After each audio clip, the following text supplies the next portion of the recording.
Nuestro capítulo 18 de Hechos de los Apóstoles comienza en el versículo 1 diciendo: Después de estas cosas, Pablo salió de Atenas y fue a Corinto.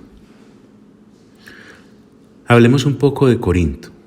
Corinto era un centro comercial muy importante. Tenía un puerto oriental, Cencreas, y otro occidental, Lechaeum. Vamos a notar que Pablo pasó año y medio allí, en Corinto, seguramente pensando en la propagación de la palabra de Dios a través de tantas personas que allí confluían por índole comercial. En cuanto a la calidad moral de esta ciudad y de sus habitantes, existía un dicho: hacerse corintio. ¿Qué significaba?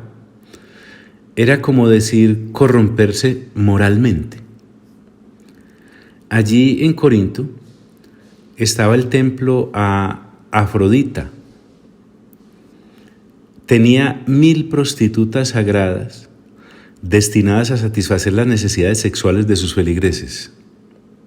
A esta prostitución le daban un tinte religioso. A esta disolución moral le daban un tinte de prostitución idolátrica. En el aspecto político, Corinto era la capital de la provincia romana de Acaya. En otras palabras, mejor lugar para formar una iglesia para el Señor no podía haber. Ese era el lugar donde había suficientes enfermos. Como lo dijo el Señor Jesús en la ocasión: no he venido por sanos, sino por enfermos. Entonces dice el versículo 1: Después de estas cosas, Pablo salió de Atenas y fue a Corinto.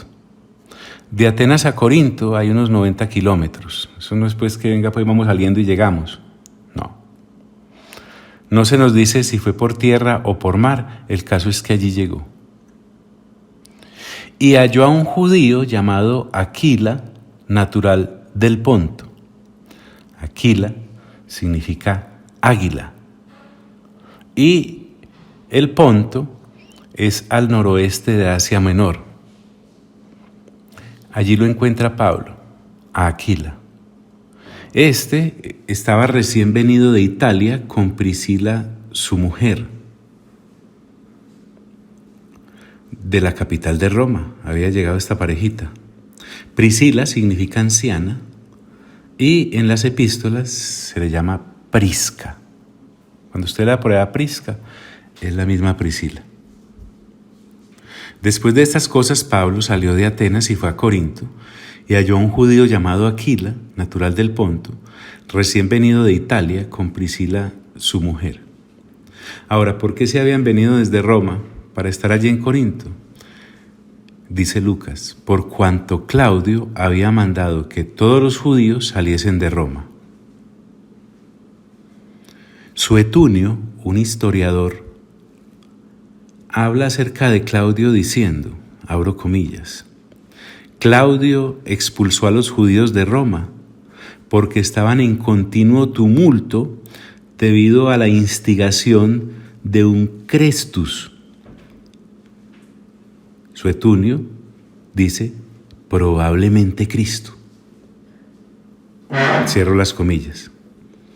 Esto fue aproximadamente en el año 49 después de Cristo, antes de que Pablo llegara a Corinto. Por eso es que encuentra allí a Priscila y Aquila, o a Aquila y a Priscila. A veces los nombra la Escritura primero ella o primero él, pero ahí están siempre juntitos. Entonces Pablo fue a ellos, y como era del mismo oficio, se quedó con ellos. O sea, tenían el mismo arte, se dedicaban a lo mismo.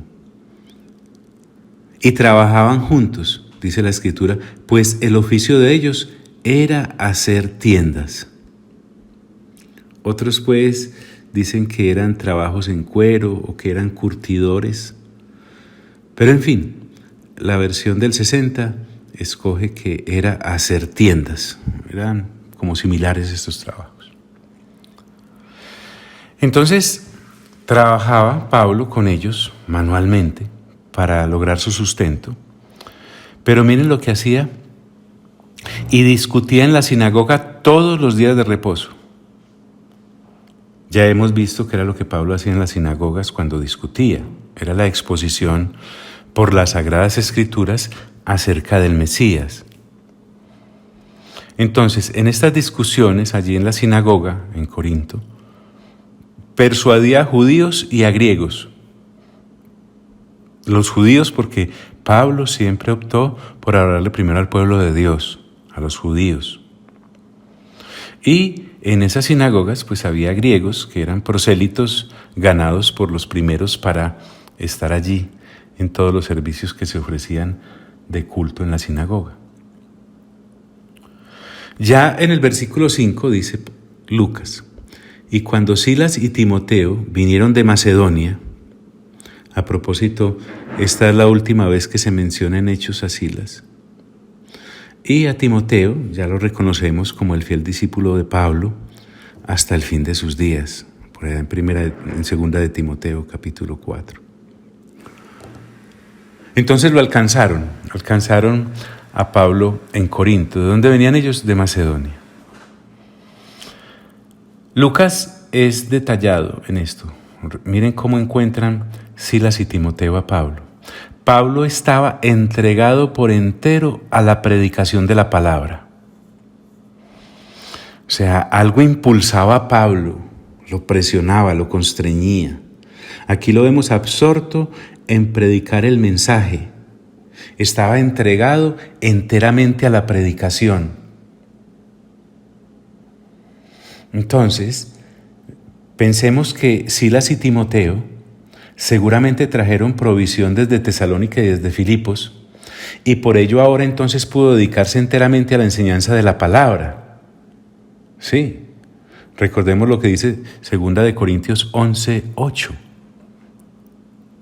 He despojado a otras iglesias, dice allí Pablo, recibiendo salario para serviros a vosotros. Usted y yo, leyendo detenidamente 1 y 2 de Corintios, podremos entonces entender por qué Pablo les dice esta frase tan fuerte. Y en Filipenses capítulo 4, versículo 15 dice: y sabéis también vosotros, oh Filipenses, que al principio de la predicación del Evangelio, cuando partí de Macedonia, ninguna iglesia participó conmigo en razón de dar y recibir, sino vosotros solos. Por eso entonces encontramos aquí a Pablo, en Hechos, capítulo 18, versículo 5, parte B, entregado por entero a la predicación de la palabra. Qué bonito esto.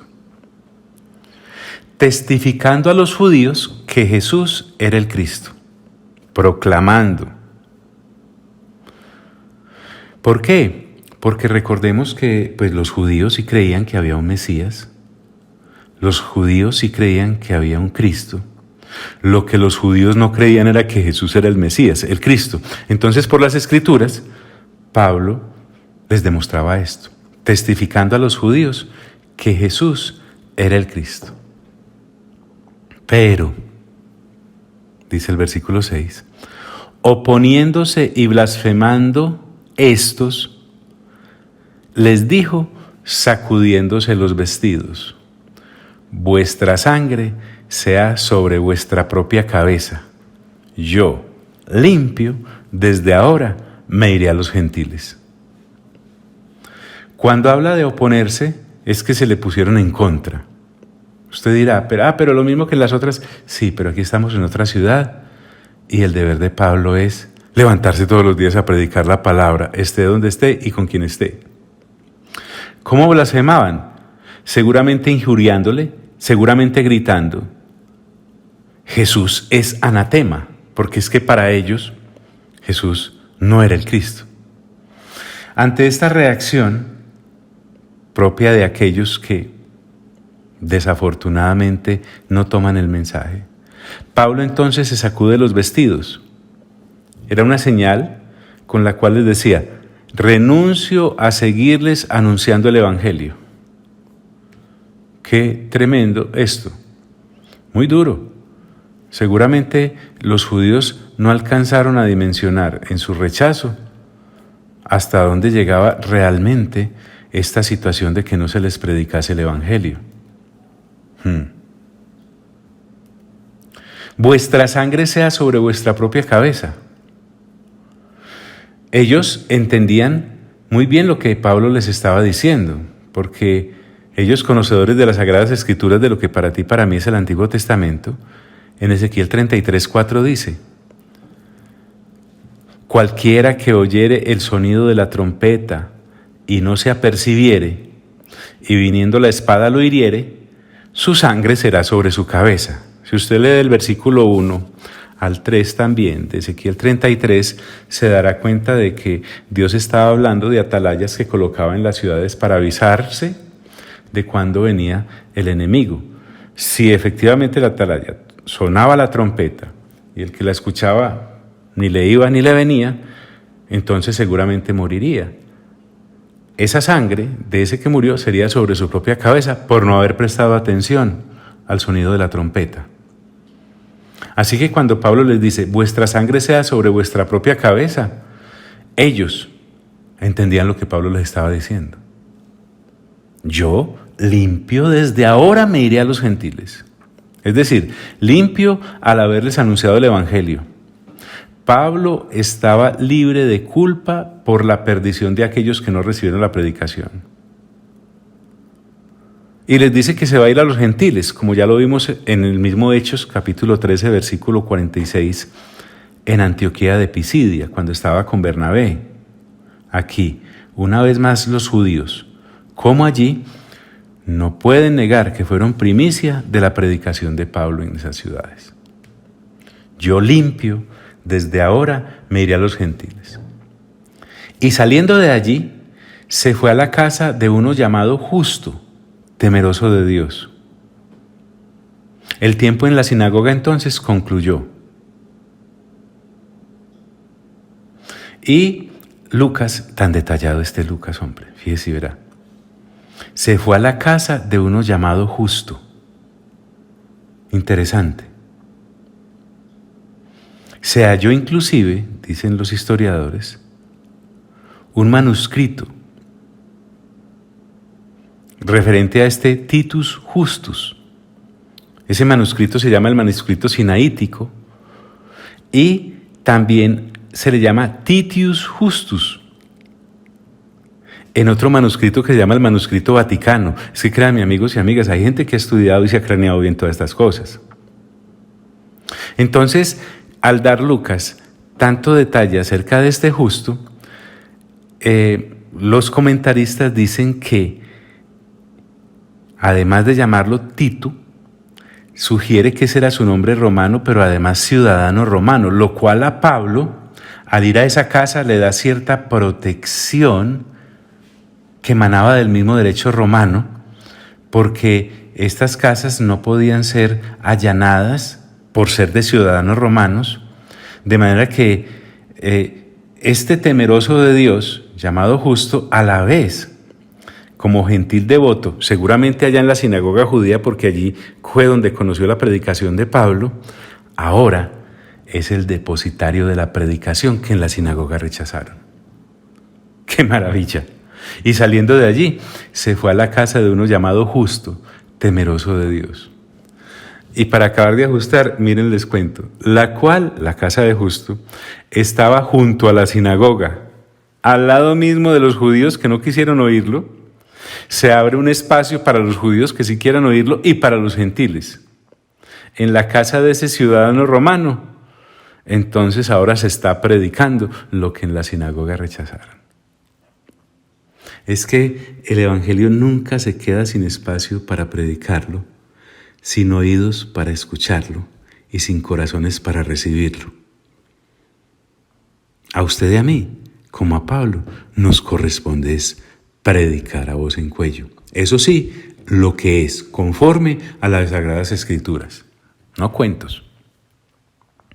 Y Crispo, el principal de la sinagoga, Crispo significa crespo, rizado. Y es posible, escuche acerca de este Crispo, que haya sido aquel que Pablo bautizó juntamente con Gayo en Corinto, como lo dice 1 Corintios capítulo 1, versículo 14.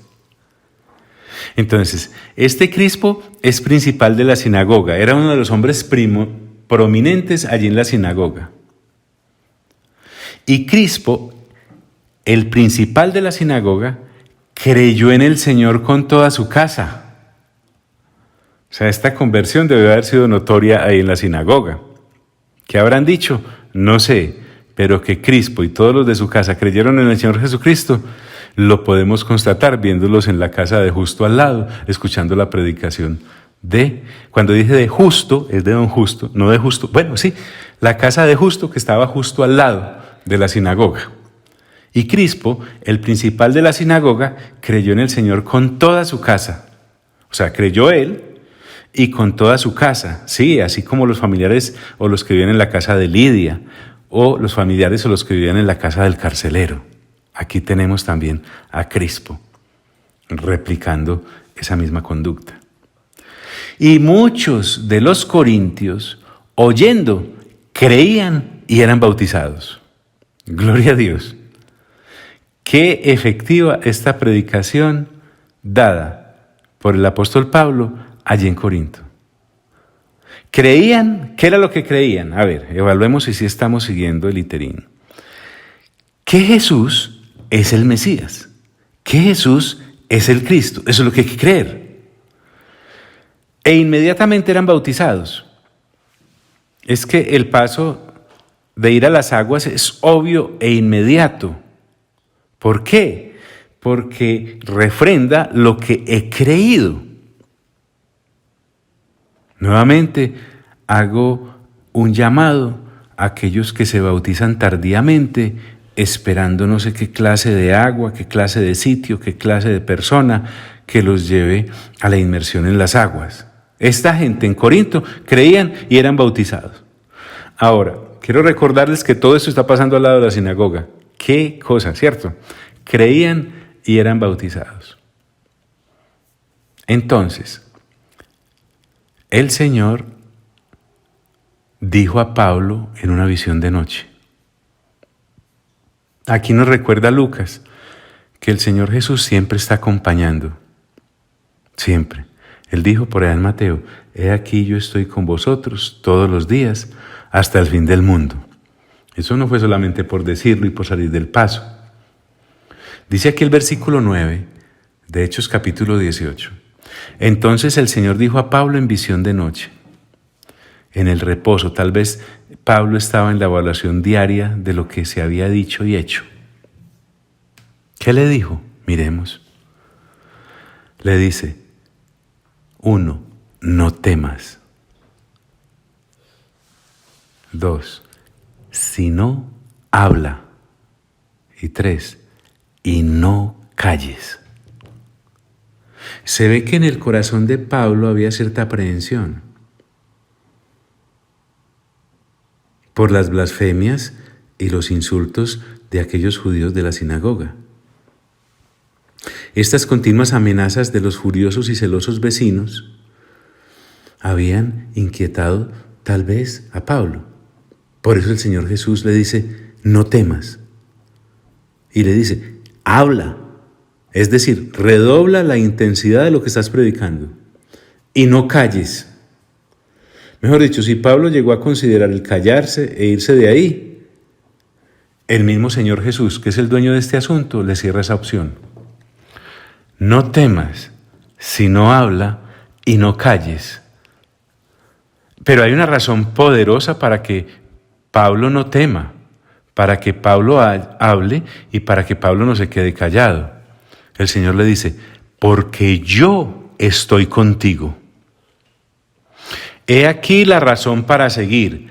No era la osadía que nos invita a hacerle frente al temor como el caballo pues que se le lanza las armas. No era el hablar por hablar y no era el no callarse por no callar. Era que había que hacerlo porque el Señor Jesús le está diciendo, yo estoy contigo, la eterna presencia de Dios al lado de aquellos que ha comprado y escogido para Él. Y le va más allá el Señor Jesús. A Pablo le dice, y ninguno pondrá sobre ti la mano para hacerte mal.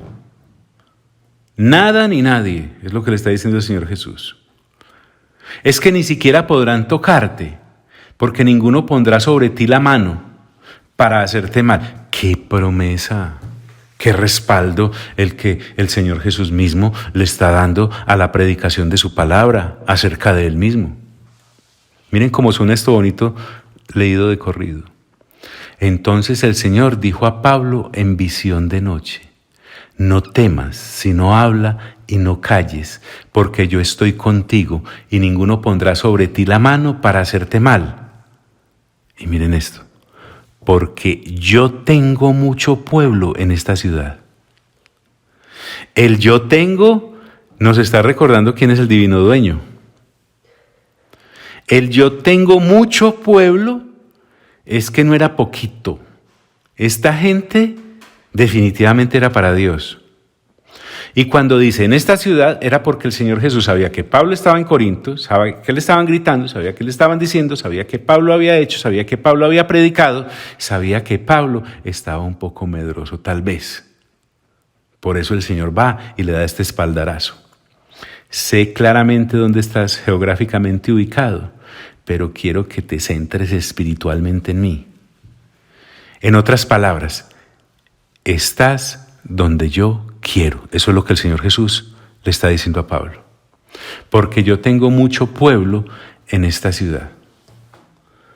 Dicho y hecho, continúa Lucas diciéndonos, y se detuvo allí 1 año y 6 meses. Ese allí se detuvo es significativo porque Pablo manejaba una agenda misionera apretada. Y aquí nos coloca a pensar, porque es Dios el que dice cuáles son los tiempos de estadía en un sitio, en qué forma se debe hacer la obra para Él y de qué manera se debe adelantar en cada lugar. 1 año y 6 meses, no es un tiempo corto.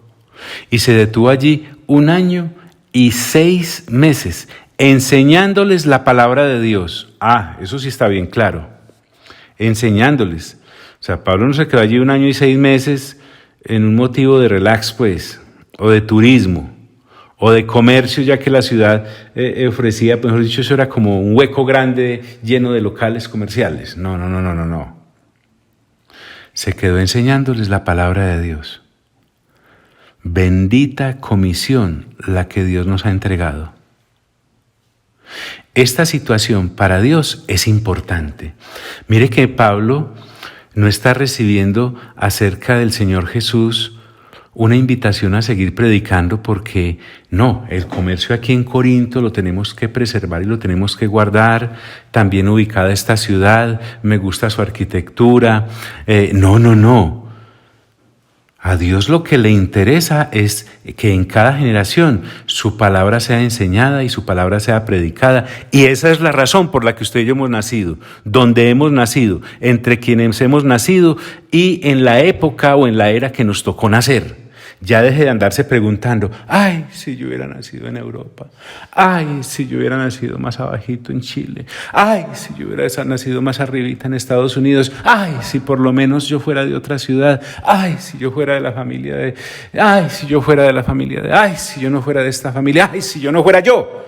Hombre, deje de pensar en los huevos del gallo, que el gallo no pone huevos. Pablo es un hombre centrado por Dios, en Dios y para Dios en su generación, enseñándoles la palabra de Dios. Y continúa la escritura diciendo, pero siendo Galión procónsul de Acaya, miren, qué admiración la que uno empieza a sentir por personas como Lucas, que fue el que escribió este libro.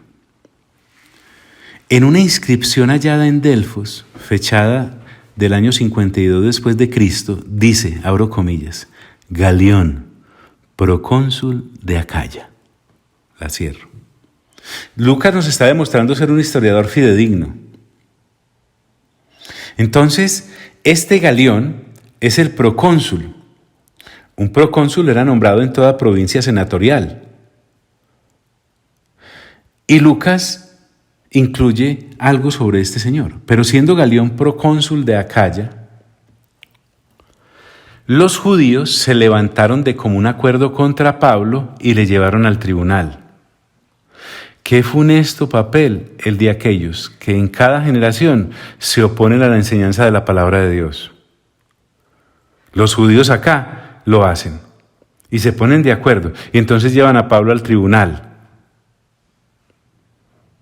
Los tribunales estaban al orden del día en cada una de estas ciudades. Se pueden observar inclusive en las ruinas del actual Corinto placas con esta palabra, tribunal. Los judíos se levantaron de común acuerdo contra Pablo y le llevaron al tribunal diciendo, miren lo que decían, este persuade a los hombres a honrar a Dios contra la ley. qué charro eso, ¿cierto? Es decir, cuando le dicen que persuade, esa fue la acusación, indicándole a Galión que Pablo estaba convenciendo a la gente para que hiciera lo malo, para descarriarlos. Era un seductor que descarriaba a la gente. Y cuando le dicen que estaban instigando a los hombres o persuadiéndolos para honrar a Dios contra la ley, se estaban refiriendo a la ley mosaica, pero no lo dijeron abiertamente porque seguramente querían confundir a Galión haciéndole pensar que era contra la ley romana, que por ser procónsul eran los casos que a él le tocaba conocer, diciendo, este persuade a los hombres a honrar a Dios contra la ley. Y al comenzar Pablo a hablar, Galión dijo a los judíos, vamos a ver, es que no lo dejó ni empezar, a Pablo. Galión se ve que es un hombre sabio, porque no deja seguir adelante a Pablo, en su defensa seguramente, y le dice a todos los que están allí en el tribunal, si fuera algún agravio o algún crimen enorme, oh judíos, qué bien cómo empieza, si fuera, pero evidentemente no lo era. Les vio los falsos a estos acusadores religiosos. Usted y yo pasamos así de largo cuando leemos agravio, pero cuando él usa la palabra agravio, se está refiriendo a los delitos civiles, los daños que se le pueden ocasionar a terceros. O cuando dice, o algún crimen enorme, ya está yendo al lado penal, algo así como un asesinato o lesiones personales. Y cuando les dice, oh judíos, era un símbolo de que ya estaba impaciente.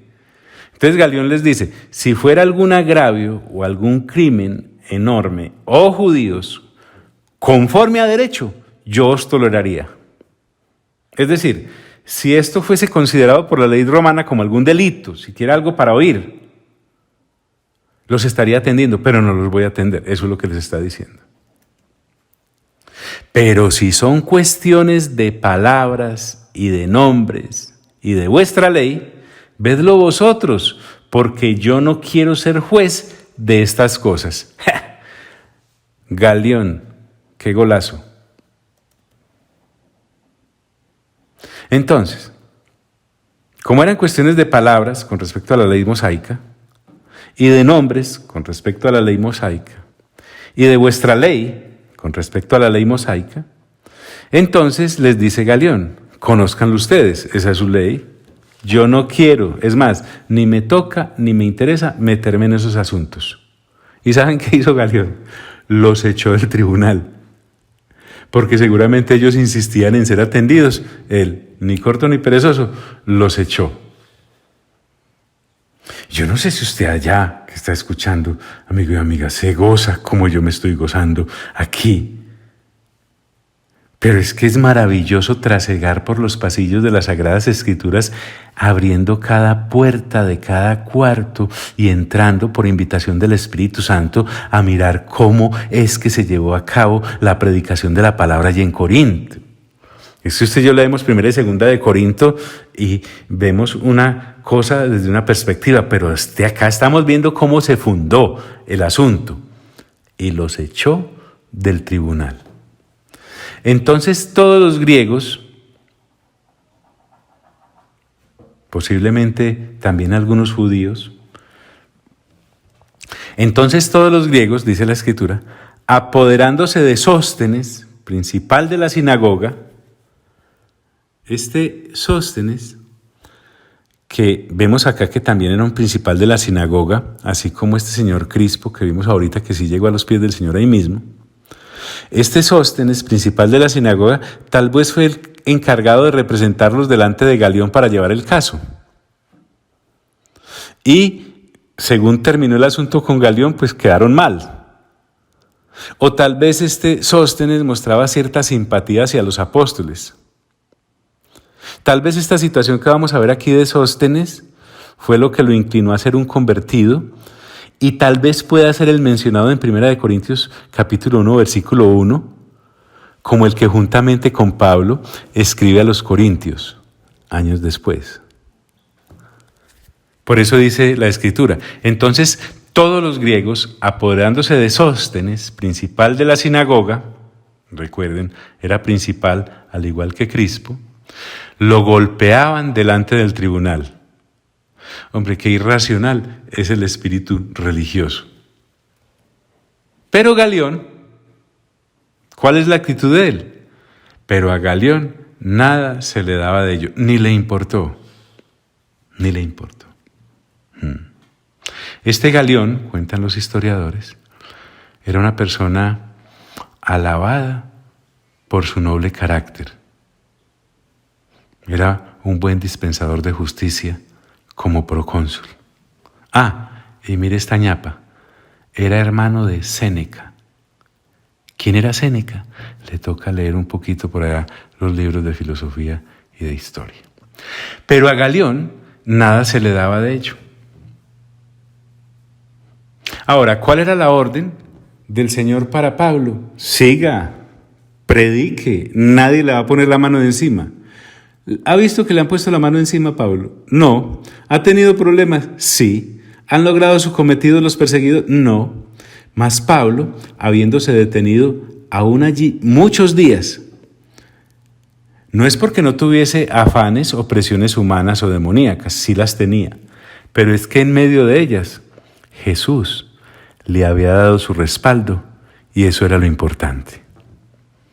Ahora recordemos también por qué Pablo está por esos lugares, porque el Espíritu Santo lo acompañaba. Entonces aquí vemos a dos preciosas personas, una llamada a Jesús, que es Dios, y otra llamada al Espíritu Santo, que es Dios, respaldando la predicación. Alguien más interesado no puede haber. Mas Pablo, habiéndose detenido aún muchos días allí, después se despidió de los hermanos y navegó a Siria. Qué interesante. Entonces Pablo se despide de los hermanos, que eran los nuevos convertidos al cristianismo, allí en Corinto. Y navega a Siria, y con él van Priscila y Aquila. Esta tremenda pareja misionera va a acompañarlo. Y con él Priscila y Aquila, habiéndose rapado la cabeza en Cencrea. Este raparse la cabeza se referiría a Pablo, se referiría a Aquila. Puede existir allí la duda, ¿no? Y recordemos que Cencrea era el puerto oriental de Corinto. Este, habiéndose rapado, tiene una razón de ser entre los judíos. Dice Lucas, porque tenía hecho voto. El voto acá referido era el voto del nazareato.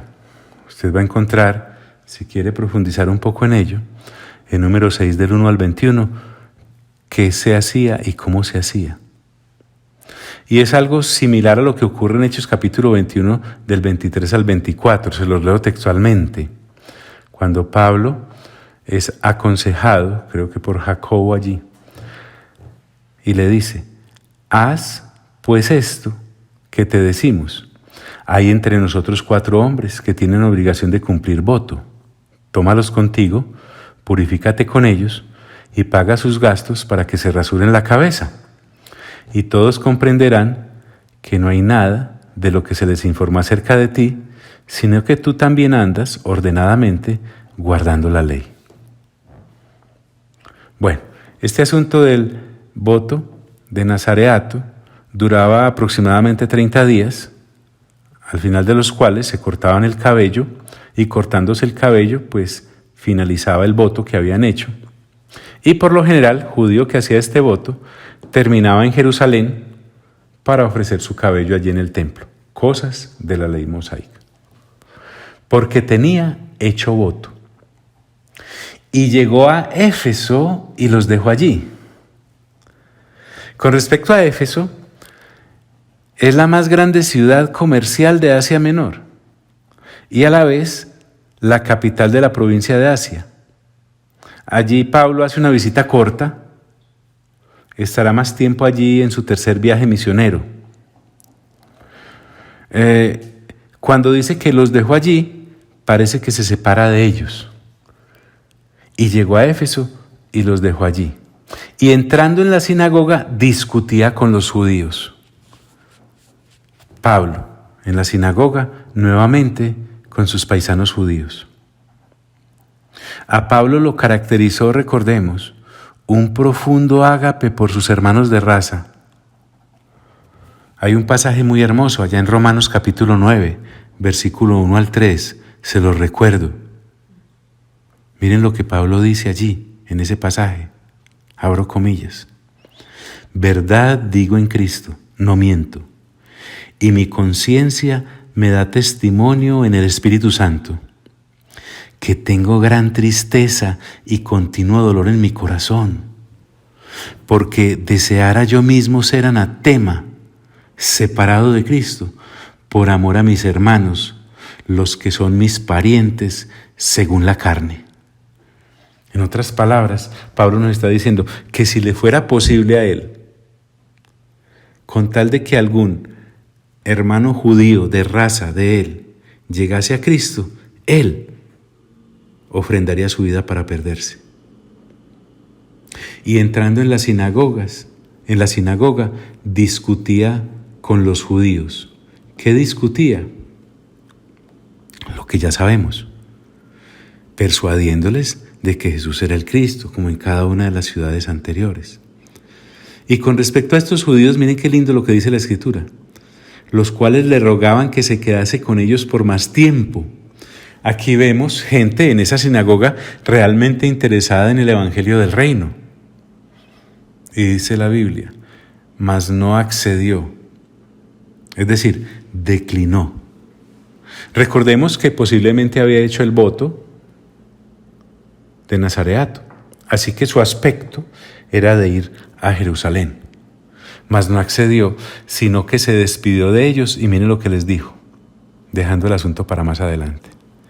Es necesario que en todo caso yo guarde en Jerusalén la fiesta que viene. Ese era su propósito, ir a Jerusalén. Pero otra vez volvería a vosotros si Dios quiere. Es que tanto la predicación para Pablo allí en Éfeso era importante, pero había hecho un voto y también era importante para él. Si Dios quiere, dice Pablo, volveré a vosotros. Habiendo arribado a Cesarea, porque Pablo va de paso, subió para saludar a la iglesia. Es decir, subió a Jerusalén. Recordemos que para los judíos se sube a Jerusalén o se baja desde Jerusalén. Para ellos es la ciudad. Así sea bajando, para ellos era subiendo. Subió para saludar a la iglesia y luego descendió a Antioquía. Miren, ahí está, para la muestra un botón. Subió para saludar a la iglesia, eso es un pasito a Jerusalén, y luego descendió a Antioquía, a el lugar desde donde había sido comisionado para predicar el Evangelio. Y miren la escritura tan hermosa. Y después de estar allí algún tiempo, no aclara cuánto, Lucas, salió recorriendo por orden la región de Galacia.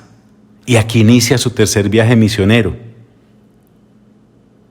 Y cuando dice que por orden, es tomando el itinerario inicial de su segundo viaje.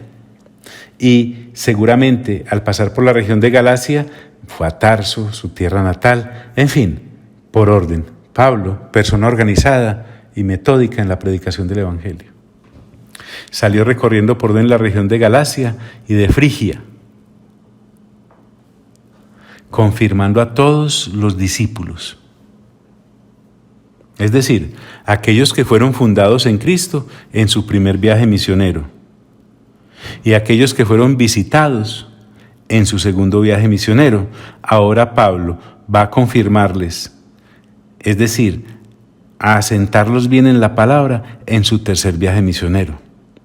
Es que uno lee esto rápido, pero ese recorrido que Lucas nos acaba de señalar son aproximadamente 2.250 kilómetros. Eso no es, ni se puede hacer de afanes, ni sin un plan o un propósito, confirmando a todos los discípulos. Y ahora sí, llegó entonces a Éfeso un judío llamado Apolos. Bueno, pero dejemos a Pablo recorriendo la región de Galacia y de Frigia y a Apolos llegando aquí a Éfeso. Y por hoy démosle gracias a Dios por habernos permitido renovar entendimiento juntos una vez más con las Sagradas Escrituras. John, recuérdeme por qué es que estamos en esto de leer así como de forma tan detallada las Sagradas Escrituras. Amigo y amiga, porque debemos renovar nuestro entendimiento para que podamos comprobar cuál es la buena voluntad de Dios, que es agradable y perfecta.